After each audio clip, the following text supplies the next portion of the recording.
రాగం ఎదలో నీదే ఈ ప్రేమ స్వరం నాదం తాళం రాగం ఎదలో నీదే ఈ ప్రేమ స్వరము నన్నెంతగా ప్రేమించితివో నిన్నంతగా దూషించితినో నన్నెంతగా నీవెరిగితివో నిన్నంతగా నీ మరచితినో ఏ రీతిగా నా ఉదయమును నీ ఆత్మతో దీవించితివో ఏ రీతిగా నా భారమును నీ కరుణతో మోసితివో ఏ రీతిగా నా ఉదయమును నీ ఆత్మతో దీవించితివో ఏ రీతిగా నా భారమును నీ కరుణతో మోసితివో ఏ రీతిగా నా పలుకులో నీ నామమును నిలిపితివో ఏ రీతిగా నా కన్నీటిని నీ ప్రేమతో తుడిచితివో ఏ రీతిగా నా పలుకులో నీ నామమును నిలిపితివో ఏ రీతిగా నా కన్నీటిని నీ ప్రేమతో తుడచితివో గలనా చెప్పగలనా దాయనానే దాయగలనా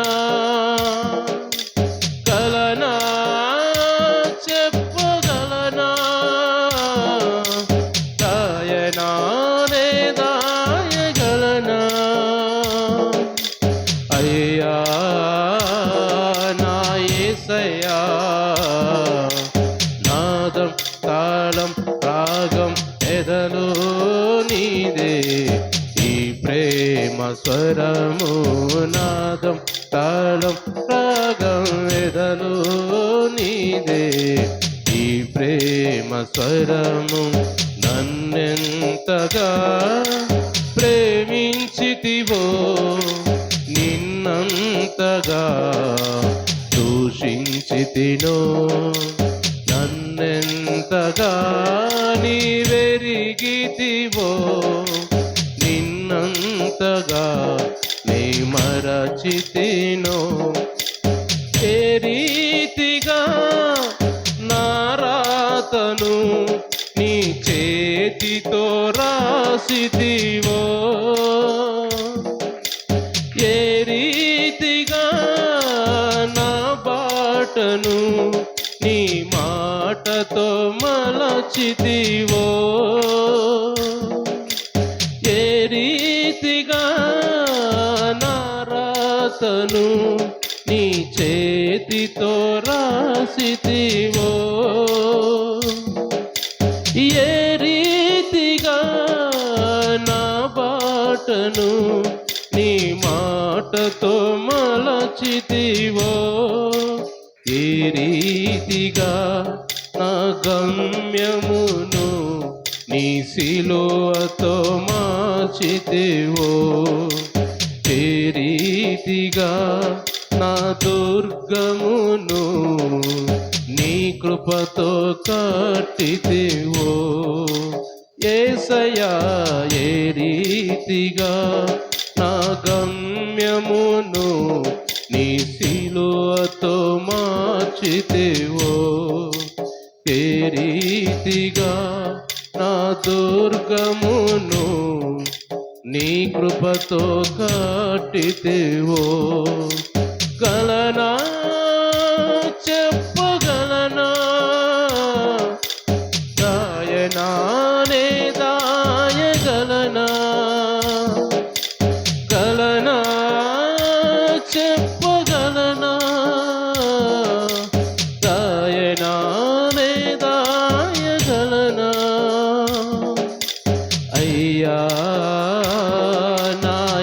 యేసయ్యా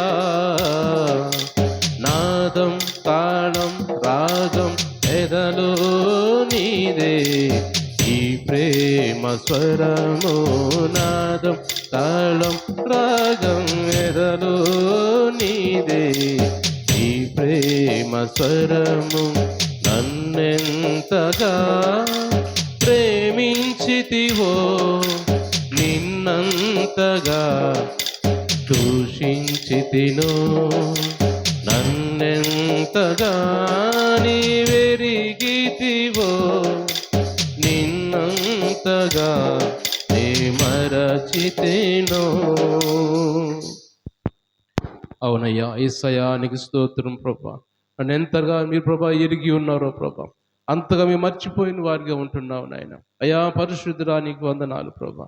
ఎంతగా మిమ్మల్ని అయ్యా మేము దూషించాము ప్రభా. ఇదిగో తండ్రి పరిశుద్ధుడా, మా ఆలోచనలు మా మాటల ద్వారా నాయన మా క్రియల ద్వారా ప్రభా ఎంతగా దూషించే వారుగా ఉన్నాము కదా నాయన. దేవా పరిశుద్ధుడా, మీరు మమ్మల్ని ప్రేమించే వారుగా ఉన్నారు. ఈ లోకానికి నాయన మమ్మల్ని ప్రేమించడానికి లోకానికి దిగి వచ్చిన దేవుడు ప్రభా.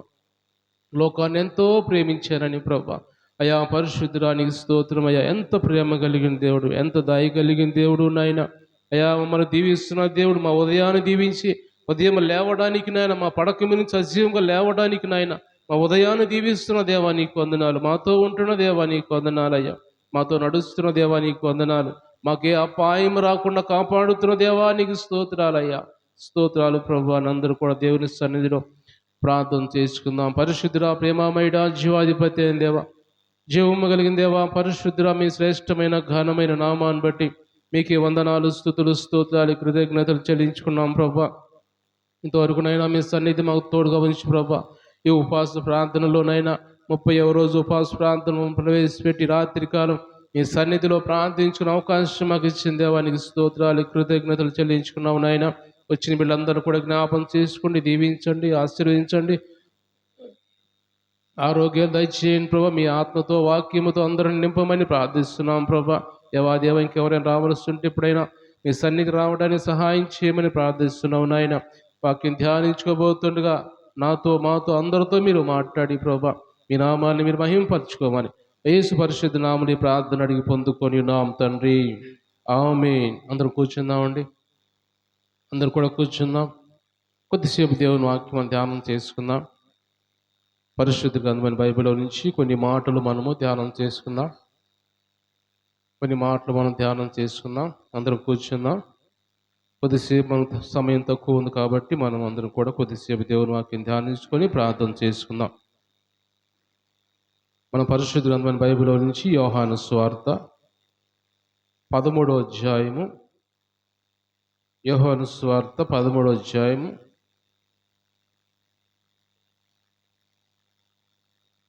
31 నుంచి 35 వరకు చదువుకుందాం. యేసు ఇట్లా నేను ఇప్పుడు మనుష్య కుమారుడు మహిమపరచబడి ఉన్నాడు, దేవుడును ఆయన యందు మహిమపరచబడి ఉన్నాడు.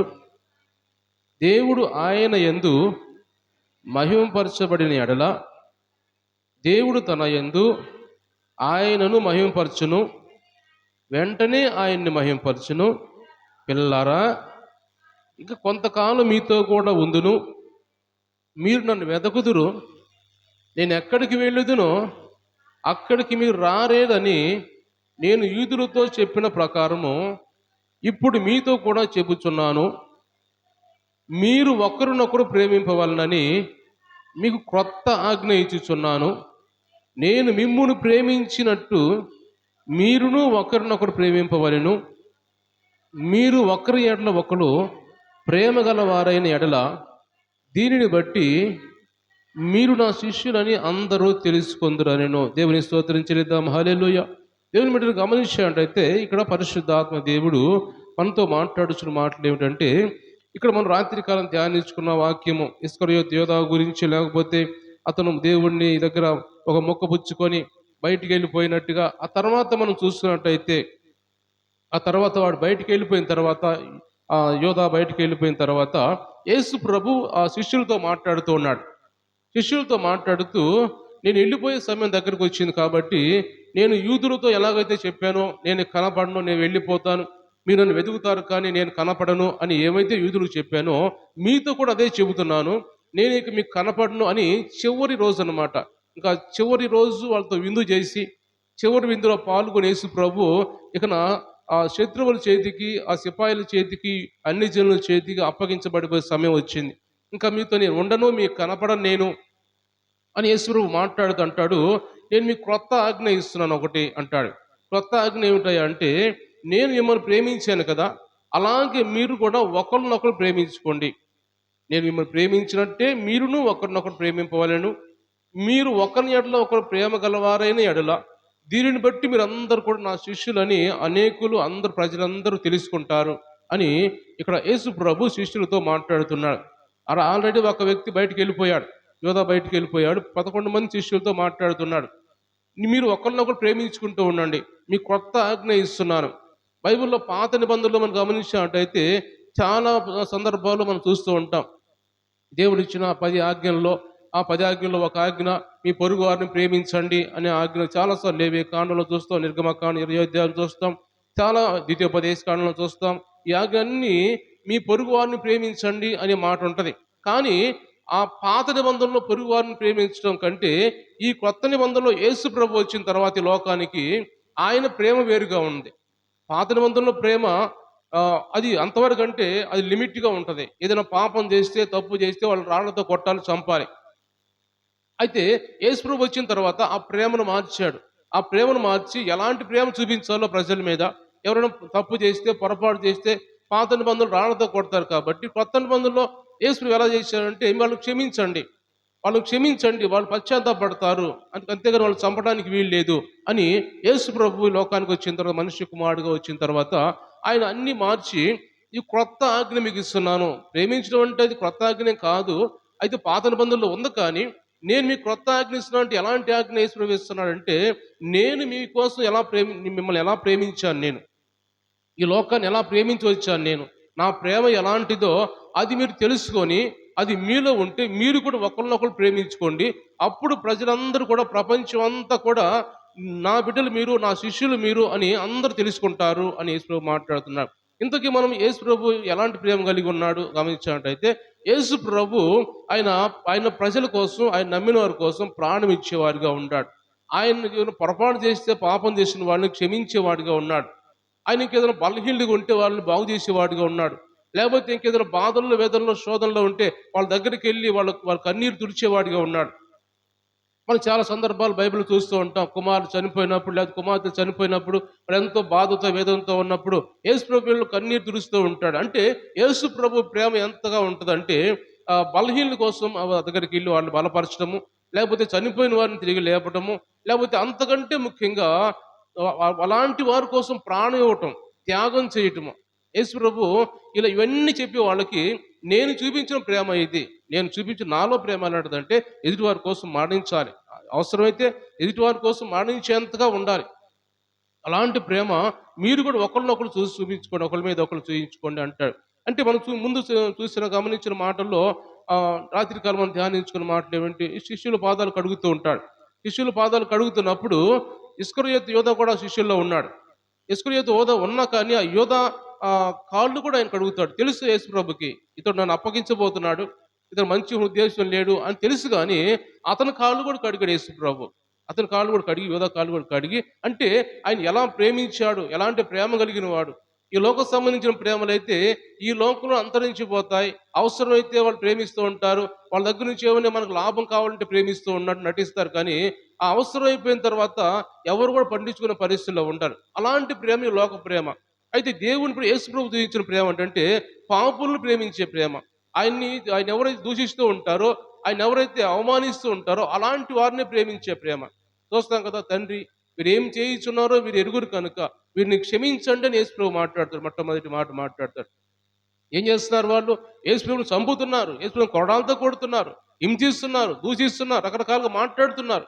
ఇన్ని చేస్తున్నా కానీ ఆయనలో ప్రేమ ఎలాంటిదంటే అలాంటి వారిని ప్రేమించే ప్రేమని ఇక్కడ దేవుడు మనతో మాట్లాడుతున్నాడు. ఒక మాట మనం చూసినట్టయితే మత్తయి వార్తలో 5వ అధ్యాయంలో, మత్తయి వార్త 5వ అధ్యాయము 43 44 చదువుదాం. 43, 44 వచనాల్లో అక్కడ రాయబడిన మాటలు. నీ పొరుగువాన్ని ప్రేమించి నీ శత్రువుని దేశించమని చెప్పబడిన మాట. నేను మీతో చెప్పినది ఏమనగా, పరలోకమందున్న మీ తండ్రికి కుమారులై ఉన్నట్లు మీ శత్రువులను ప్రేమించుడి, మిమ్ముని హింసించు వారి కొరకు ప్రార్థన చేయుడి. దేవుని స్తోత్రం చెల్లిద్దాం. హల్లెలూయా. ఇక్కడ యేసు ప్రభు ఆయన చెప్పడమే కాదు, ఆయన ఇక్కడ కొండ మీద ప్రసంగంలో 5, 6, 7 అధ్యాయాల్లో ఎన్నో సూక్తులు, ఎన్నో మంచి మాటలు ఆయన ప్రజలను దగ్గర చేర్చుకొని చెప్పాడు. కానీ ఆయన చెప్పడమే కాదు, కానీ ఆయన అనుసరించాడు. ఆయన చెప్పడమే కాదు, శత్రువులను ప్రేమించండి అని చెప్పడమే కాదు, కానీ ఆయన చివరిలో అనుసరించి శత్రువుల కోసము వాళ్ళు ఆయన ప్రాణం ఇచ్చే విధంగా, వాళ్ళు క్షమించే విధంగా, మీరేం చేస్తున్నారో ప్రభా వీళ్ళని క్షమించండి అని యేసు ప్రభు చెప్పిన విధంగా ఇక్కడ గమనించినట్టయితే దేవుడు మనతో మాట్లాడుతున్న మాటలు కూడా మనము కూడా యేసు ప్రభు లాంటి ప్రేమ కలిగి ఉండాలి. యేసు ప్రభు నమ్ముకున్నాం కాబట్టి, ఆయన బిడ్డలుగా ఉన్నాం కాబట్టి ఆయన ప్రేమ మనలో ఉండాలి. మీరు ఒకరినొకరు కూడా ప్రేమించుకోవాలి. సంఘం అనేది, సహోదరులు అనేది ఒకరినొకరు ప్రేమించుకునే వారుగా మీరు ఉండండి. కానీ అప్పుడు మీరు బయటికి వెళ్తున్నప్పుడు అనేక మంది ప్రజలు మిమ్మల్ని చూసిన వాళ్ళు నిజంగా వీళ్ళు యేసు ప్రభు శిష్యులే అని అనబడతారు అని, అలాంటి ప్రేమ మీలో ఉంచుకోండి అని యేసు ప్రభు మాట్లాడుతున్నట్టుగా ఆయన ఆయన వాళ్ళని విడిచిపెట్టి వెళ్ళిపోతూ మాట్లాడుతున్న మాటలు మనం గమనిస్తున్నాం. కాబట్టి దేవుని వెంటనే గమనించినట్టయితే యేసు ప్రభు ఆయన ఒక మాట మనం చూస్తే, నా తండ్రి ప్రేమ నాలో ఉంది, నేను అలాంటి ప్రేమ మీ మీద కూడా నేను చూపిస్తున్నాను అని దేవుని వాక్యం మనం చూస్తాం. కొన్ని మాటలు మనం చూస్తాం. యోహాను సువార్తలోనే మనం చూస్తే 15వ అధ్యాయంలో 9, 10 వచనాలు చదువుదాం. యోహాను సువార్త 15వ అధ్యాయము 9, 10.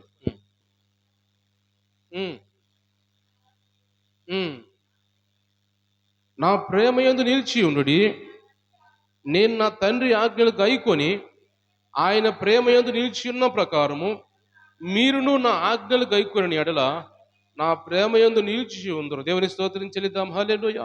ఇక్కడ యేసు ప్రభు అంటున్నాడు, నేను నా తండ్రి ఎలా ప్రేమించాడో నేను కూడా మిమ్మల్ని అలాగా ప్రేమిస్తున్నాను. నేను నా తండ్రి ప్రేమ నిలిచి ఉన్నట్టుగా మీరు కూడా నా ప్రేమందు నిలిచి ఉండండి అని ఇక్కడ దేవుడు మనతో మాట్లాడుతున్నట్టుగా మనం చూస్తున్నాం. అప్పుడు దేవుడు మాట్లాడుతున్నాడు, మీరు నా ప్రేమని నిలిచి ఉండండి, అప్పుడు మిమ్మల్ని నా శిష్యులు, నా బిడ్డలు అని అనేక ప్రజలు తెలుసుకుంటారు, కనుగొంటారు మిమ్మల్ని అని ఇక్కడ యేసు ప్రభు అని శిష్యులతో మాట్లాడుతున్నట్టుగా మనం చూస్తున్నాం. అపోస్తలుడైన పౌలు కూడా ఒక మాట మనం చూస్తే, ఫిలిప్పీయులకు రాసిన పత్రికలో మనం చూస్తే అక్కడ కూడా ఆయన ఏం మాట్లాడుతారంటే, 1వ అధ్యాయము 21వ వచనంలో, నా మట్టుకైతే బ్రతుకుట క్రీస్తే, చావైతే లాభము నాకు అని ఇక్కడ అపోస్తలుడైన పౌలు అంటున్నాడు. నా మట్టుకైతే బ్రతుకుట క్రీస్తే, చావైతే మరి లాభం నాకు. ఎందుకంటున్నాడంటే, బ్రతకడం అయితే క్రీస్తు కోసం బ్రతుకుతాను, క్రీస్తు ప్రేమ నాలో ఉంది, క్రీస్తు ప్రజల్ని ప్రేమించేవాడు నేను బ్రతుకుతాను. కానీ చచ్చిపోతే, చావైతే నాకు ఇంకా మరీ లాభము, యేసు ప్రభుతో నేను ఉంటాను. అంటే దేవుని ప్రజల కోసము నేను ఏమైనా చేయగలను.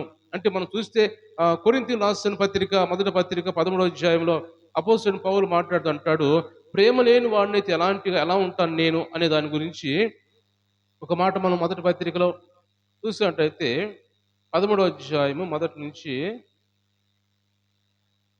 మనుషుల భాషలతోనూ దేవదూతల భాషలతోనూ నేను మాట్లాడిన కానీ ప్రేమ లేని వాడినైతే మోగిడి కంచును గణగణడు తాళమున యుందును. ఇంకా చాలు, ఇవన్నీ మనం చదువుకుంటే 13వ అధ్యాయం అంతా మనం చదువుకుంటే, నేను ఎన్ని కలిగి ఉన్నా, ఏ వరాలు కలిగి ఉన్నా, ఎంత ఆత్మ కలిగి ఉన్నా, ఎలాంటి వాడినైనా స్వస్థపరిచే వరాలు కలిగి ఉన్నా, ఇతరుల కోసం ప్రాణం ఇచ్చేంత కలిగి ఉన్నా, ప్రేమ లేని వాడినైతే వ్యర్థుడు నేను. అంటే ప్రేమ ముఖ్యంగా కావాలి నాకు. ఏం ప్రేమ కావాలి? దేవుని ప్రేమ నాలో ఉండాలి, యేసు ప్రభు ప్రేమ నాలో ఉండాలి అని ఇక్కడ యేసు ప్రభు ఇక్కడ పౌలు ద్వారా మాట్లాడుతున్నట్టుగా మనం చూస్తున్నాం. అంటే యేసు ప్రభు ప్రేమ మనలో ఉంటే ఎదుటి వారి కోసం మనం ఆయన ప్రేమించేవారుగా, వారి కోసం ప్రాణం ఇచ్చేవారుగా, వారి కోసం త్యాగం చేసేవారుగా, వాళ్ళ అవసరాలు అక్కర్లో మనం ప్రార్థించేవారుగా, బలహీనైతే వారి కోసం ప్రార్థించాలి, వాళ్ళ ఏదైనా అవసరం ఉంటే వారి కోసం ప్రార్థించాలి. మనం అంతగా ప్రాణం ఇచ్చేంతగా ఉండాలి అని దేవుడు మాట్లాడుతున్నాడు. కాబట్టి దేవుని వెంటనే గమనించేటైతే మనం కూడా యేసు ప్రభు వలె ప్రాణం ఇచ్చేవారిగా, అలాంటి మనస్తత్వంతో మనం ఉండాలని దేవుడు ఈరోజు మనతో మాట్లాడుతున్నాడు. మనం చూసే దేవుని వాక్యం మనం చూసినట్టయితే, ఇవన్నీ మనం చేయాలంటే మన మనస్సు మారాలి. ఇవన్నీ మనం చేయాలంటే మన మనస్సులో యేసుప్రభు ప్రేమ రావాలంటే మన మనస్సు మొదటగా మారే అంటే మన మనస్సు నూతన పరచబడాలి. చదువుకుంటూ పోతే చాలా సమయం అవుతుంది కానీ కొరింథీయులకు రాసిన 2వ పత్రికలో 5వ అధ్యాయం 17వ వచనం చూస్తే ఈ కొత్త జీవితం కోసం ఆయన మాట్లాడుతుంటాడు. ఇవిగో సమస్తము నూతనమాయెను, పాతవి గతించిపోయినవి, సమస్తము నూతనమైనవని. అంటే సమస్తం నూతన పరచబడితేనే మన హృదయాలు యేసుప్రభు ప్రేమ మనలో వస్తదని దేవుడు మాట్లాడుతున్నాడు. కాబట్టి ఈ మాటలన్నీ వింటున్న మనం కూడా ప్రభా నీ ప్రేమ మాలో ఉండాలి, ఎదుటివారిని ప్రేమించే వారిగా ఒకరినొకరు ప్రేమించుకునే వారిగా మేము ఉండాలి ప్రభా అని దేవుని సన్నిధిలో మనం ప్రార్థన చేసుకునే వారిగా ఉండాలని దేవుడు మాట్లాడుకొని ఒక మాట చెప్పి నేను ముగించడానికి ప్రయత్నం చేస్తాను.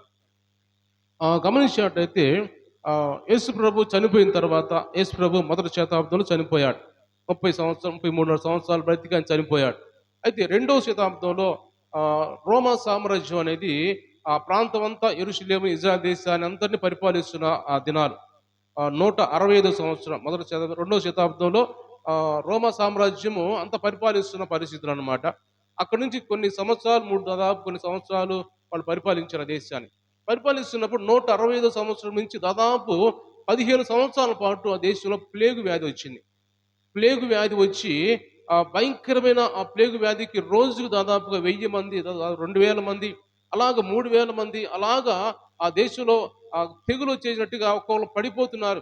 భయంకరమైన విరోచనాలు, రక్తవాంతులు, రకరకాల ప్లేగు వ్యాధి అంటే దాని సూచనలు చాలా భయంకరంగా ఉంటూ ఉంటాయి. ఆ ఒళ్ళంతా పొక్కిపోతూ ఉంటది. చర్మం లోపల లోపల కడుపులో భయంకరం పుళ్ళు వస్తూ ఉంటాయంట. ఆ నోటి నుంచి రక్తము, ఇంకా మోషన్ రక్తం, ఇలా భయంకరంగా అప్పుడు అంత భయంకరంగా ప్లేగు వ్యాధి వచ్చిందంట ఆ 165 సంవత్సరంలో. అది వచ్చిన తర్వాత కొన్నాళ్ళు ఆగి 15 సంవత్సరాలు కంటిన్యూ అయింది.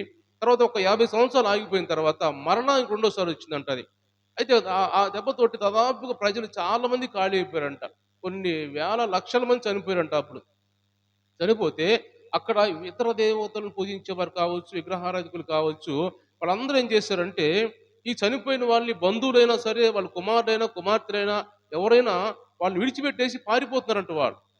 ఈ బంధువులైనా సరే ఎవరైతే మన ప్రాణం మనం కాపాడుకుందాము అని ఎవరికి వారు దేశాన్ని విడిచిపెట్టి దూరం వెళ్ళిపోతూ ఉన్నారంట. ఆ బజార్లో రోడ్డు మీదలే ఆ వీధుల్లో పడేసి వాళ్ళని వెళ్ళిపోతూ ఉన్నారంట. అయితే అక్కడ జరిగింది ఏమిటాయంటే ఎందుకు ఈ మాట అని చెబుతున్నానంటే ఎక్కువగా క్రైస్తవులు పేరు వచ్చింది ఎప్పుడంటే ఇది ప్రపంచంలో ఆ ప్లేగు వ్యాధి వచ్చినప్పుడు క్రైస్తవులకు మంచి పేరు వచ్చిందంట. అప్పుడు రాజులు పరిపాలిస్తున్నప్పుడు ప్లేగు వ్యాధి వచ్చినప్పుడు క్రైస్తవులు అంట వాళ్ళు ప్రాణాలను తెగించి వాళ్ళు ఏం జ్ఞాపం చేసుకున్నారు? కొత్త ఆజ్ఞని జ్ఞాపం చేసుకున్నారు. నేను ఎలా మిమ్మల్ని ప్రేమించానో, నేను మీకోసం ఎలా ప్రాణం ఇచ్చానో, మీరు కూడా ఒకరికొకరు ప్రాణం ఇవ్వండి అలాగా అన్న మాటల్ని జ్ఞాపం చేసుకొని క్రైస్తవులు అందరూ బయటకు వచ్చేసి ఒక బిషప్ మాటల ప్రకారము మీరందరూ బయటికి వెళ్ళండి, క్రీస్తు ప్రేమ మనలో ఉంది కాబట్టి మీరు వాళ్ళందరికీ పరిచర్యలు చేయండి అన్నప్పుడు అనేక బయటకు వచ్చి అలాగా వ్యాధితో ఉన్న వారిని దగ్గర చేర్చుకొని వాళ్ళని శుభ్రం చేస్తూ, వాళ్ళకి మందులు ఇస్తూ, వాళ్ళకి పరిచర్య చేస్తూ, అవసరమైతే వాళ్ళని కొంతమంది చనిపోతారు. ఆ చనిపోయిన వారిని తీసుకెళ్లి భుజం మీద వేసుకొని వాళ్ళే భుజం మీద వేసుకొని తీసుకెళ్లి శవాలను తీసుకెళ్లి అక్కడ ఖననం చేసి ఈ విధంగా క్రైస్తవులు ఒక్కలే తిరుగుతూ ఉన్నారంట. క్రైస్తవులు ఒక్కలే కనబడుతున్నారంట ఆ ప్రదేశంలో. ఆ దేశం అంతా కూడా ఎవరు ఉండేవాళ్ళు కనబడట్లేదంట. అంటే వాళ్ళు అలాగ తీసుకోతున్న పరిస్థితులు అంట. క్రైస్తవులు కూడా పరిచయం చేస్తున్న వాళ్ళకు కూడా వచ్చిందంట అది. వాళ్ళు కూడా సోకి చాలా మంది క్రైస్తవులు పరిచయం చేస్తున్న వాళ్ళు అప్పుడు చనిపోయారంట. ప్లేగు వ్యాధితో కూడా వాళ్ళు కూడా చనిపోయారంట. అంటే వాళ్ళు ఆ దేవుడి మాట జ్ఞాపం చేసుకొని నేను మీ మీద ఎలా ప్రేమ చూపించానో, ఎదుటి వారి కోసం ఎలా ప్రేమించాను నేను, వాళ్ళు పాపులైనా ఎలాంటి వారైనా నేను వాళ్ళ కోసం ప్రాణం ఇచ్చాను, మీరు కూడా నాకు ప్రాణం ఇచ్చే వారిగా ఉండాలి అని ఏమైతే యేసుప్రభు చెప్పాడో ఆ మాటలు జ్ఞాపం చేసుకుని ఆ ప్లేగు వ్యాధి వచ్చినప్పుడు వీళ్ళందరూ బయటికి వెళ్ళి వారి కోసం పరిచయం చేశారు, ప్రాణం కూడా ఇచ్చారు. చాలా మంది చనిపోయారంట కూడా ఆ రోజుల్లో. అలాగ వాళ్ళు ఆ రోజుల్లో కొన్ని సంవత్సరాల పాటు ఆ దేశంలో దాదాపు కొన్ని లక్షల మంది చనిపోయినట్టుగా మనం చరిత్రలో చూస్తాం.